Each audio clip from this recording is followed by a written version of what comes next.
Human trafficking is the second largest and fastest growing criminal industry in the U.S. Missouri is ranked in the top 20 in the country for the number of reported cases. Tonight in this special report, ABC 17's Taylor Petras digs into how prevalent, dangerous, and easy it is to find people being sold for sex right here in mid-Missouri. In Missouri, more than 350 sex trafficking reports have been called into the national hotline since 2012. The internet is now making it easier than ever for criminals to advertise their victims and sell them for sex. It's happening not just in the big cities like St. Louis and Kansas City, but in Columbia and Jefferson City too.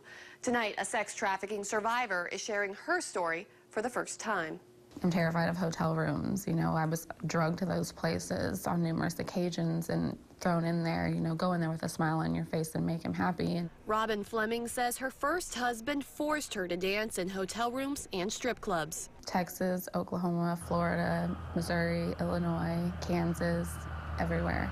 It all started right here in Columbia.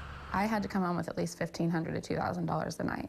I wasn't allowed to come home unless I had that much money. And continued for 5 years. It was like being a fiend, knowing that when I get home, if I didn't have that much, what was going to happen to me. If you didn't come home with that much money?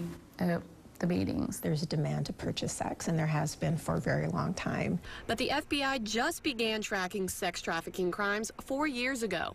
Right now, there's not a lot of concrete data out there, but here's what I did dig up.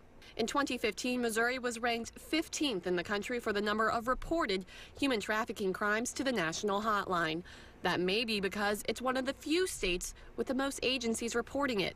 That same year, the St. Louis Police Department investigated 15 sex trafficking cases that involved more than 100 victims.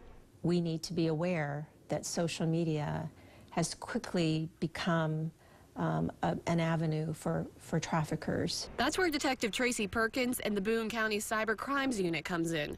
Perkins says they're constantly monitoring social media apps and sites like Craigslist and Backpage. We see the talk, we see the lingo, we see the ads, and we'll see that people will say, you know, in the escort side that they'll be here for, you know, 2 days in Columbia, and then they're out. For some mid-Missouri cities like the Lake of the Ozarks, these online ads for sex spike in the summer.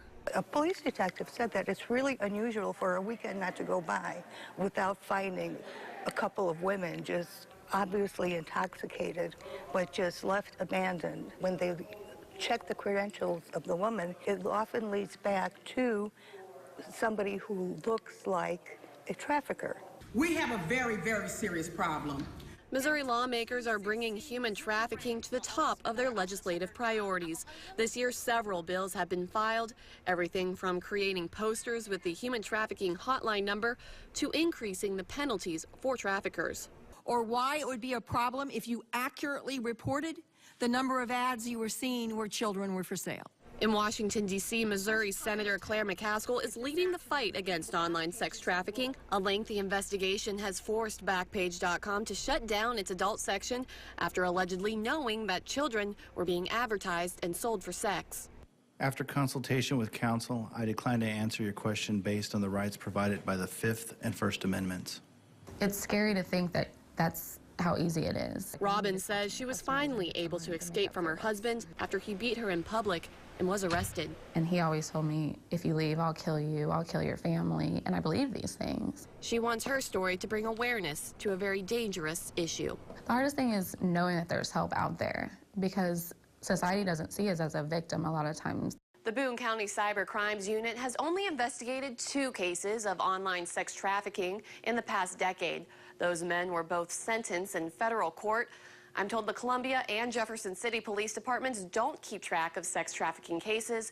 They say their investigations, if any, haven't had enough sufficient information to report it to the FBI.